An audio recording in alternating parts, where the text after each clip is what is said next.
과거 속 오늘은 어떤 일들이 있었을까요? 영상으로 떠나는 라떼뉴스 여행. 영상실록 오늘 안녕하세요. 아나운서 조진영. 아나운서 조혜진입니다. 진혁 씨, 근데 좀 춥지 않아요? 근데 좀 시원하고 좋은데? 예진 씨 혹시 감기 걸린 거 아니에요? 열은 없는데 춥기도 하고 가끔 기침도 나고요. 아, 그렇다면 냉방병. 냉방병. 이 예진 씨처럼 이렇게 뭔가 밀폐된 공간에서 네. 냉방기기 자주 쐬는 경우, 이런 경우에 냉방병 걸리기 쉽단 말이에요. 에어컨 너무 사랑해요, 저. 아, 그래요? 네. 혹시 주무실 때도 켜놓고 자죠? 엄청 춥게 해놓고 솜니를 덮고 자는 거 아니에요? 맞아요. 아, 그래요? 네. 이러니까 걸리지. 아, 그랬구나. 이제 원인을 알았으니까 역사여행을 한번 떠나볼까요? 네, 뜬금없이 기침하면서 한번 해볼까요? 네. 그럼 과거 속 오늘은 어떤 일들이 있었는지 함께 보시죠.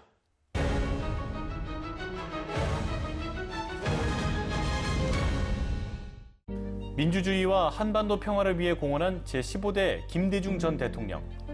2009년 8월 18일 김대중 전 대통령이 서거했습니다. 그는 같은 해 7월 13일 미열과 감기 증세로 병원에 입원했는데요.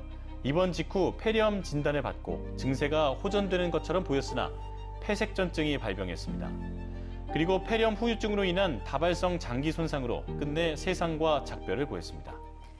김대중 전 대통령 하면 2000년 12월 노벨 평화상을 수상하신 게 가장 먼저 떠오르네요. 그렇죠.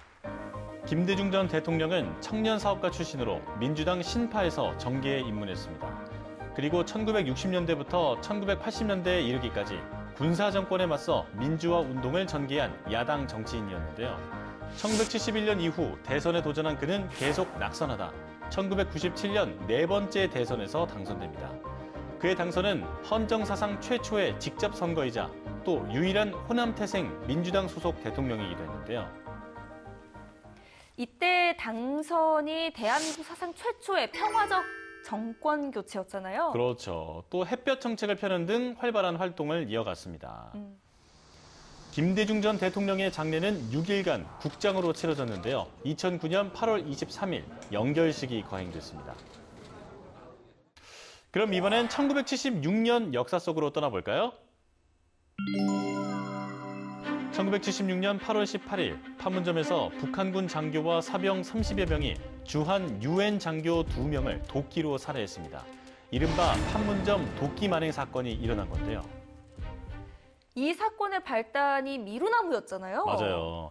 당시에 판문점은 물리적인 군사 분계선이 존재하지 않는 공동경비 구역이었거든요. 네. 유엔군의 초소는 이 조선인민군 초소 입장에서는 항상 이제 위협적인 존재였던 거죠. 네. 경계도 없이 그냥 서로 대치한 상황이었던 거죠. 그렇죠.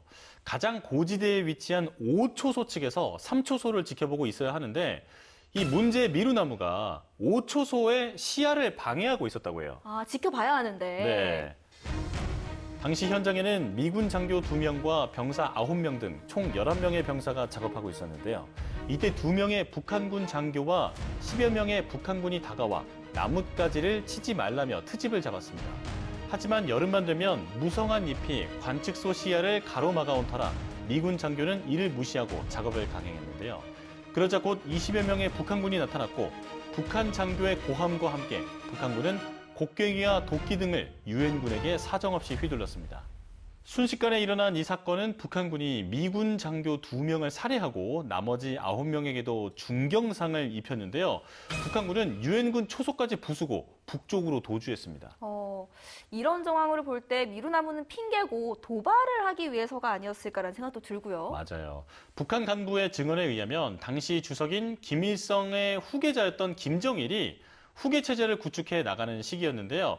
미루나무 가지치기 한다는 보고를 받고 조선 사람의 본때를 보여주라고 지시했다고 합니다. 정말 충격적이네요. 그러면 이후에 사건은 어떻게 마무리됐나요? 유엔은 휴전 중인 적국 장교를 정당하지 못한 이유로 살해한 것은 명백한 휴전협정 위반이라고 밝혔는데요.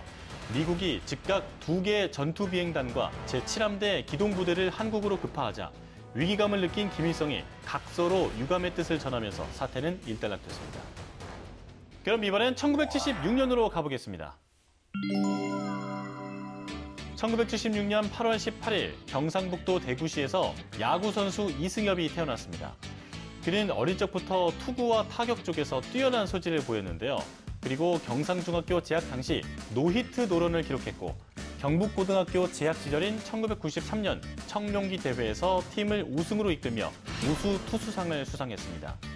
1994년 청소년 국가대표로 선발된 그는 고루 활약을 펼치며 팀을 우승으로 이끌기도 했는데요. 이후 1995년에는 한국 프로야구팀인 삼성 라이온즈에 투수로 입단합니다.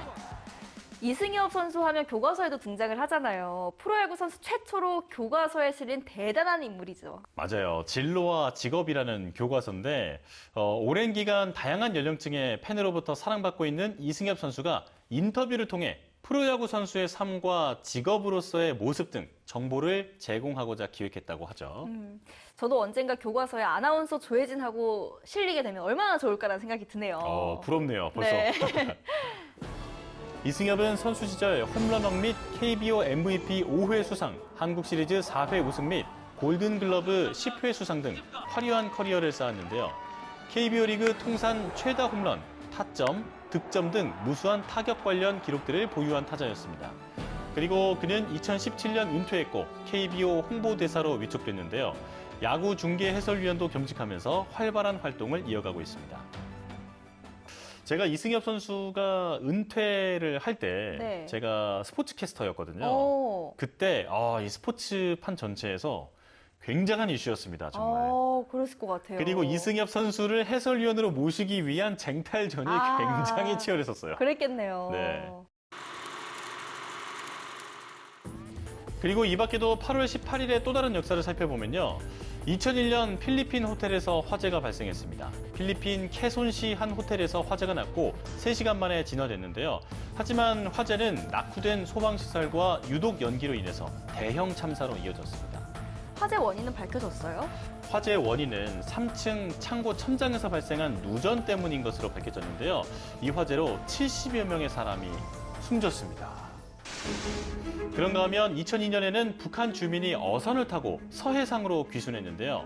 인천 옹진군 덕정면 울도 서쪽 17마일 영해상에서 어른 11명과 자녀 10명 등 21명을 태운 북한 어선이 순찰 중이던 해경 경비정 119호정에 의해서 발견됐습니다.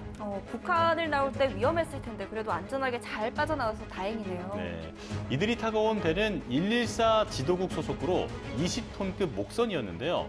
선장에 의해서 감금된 채 탈북한 기관장은 본인의 희망대로 북으로 송환됐다고 합니다. 또 1983년에는 한국가스공사가 설립됐는데요. 가스를 장기적으로 안정적에 공급할 수 있는 기반을 마련함으로써 국민 생활의 편익 증진과 공공복리의 향상에 이바지할 목적으로 한국가스공사가 설립됐다고 합니다. 자, 오늘도 이렇게 열심히 과거 속으로 달려봤는데요. 영상실록으로 만나본 오늘의 과거, 여러분은 어떠셨나요? 그럼 다음 시간 더 알찬 이야기로 만나요.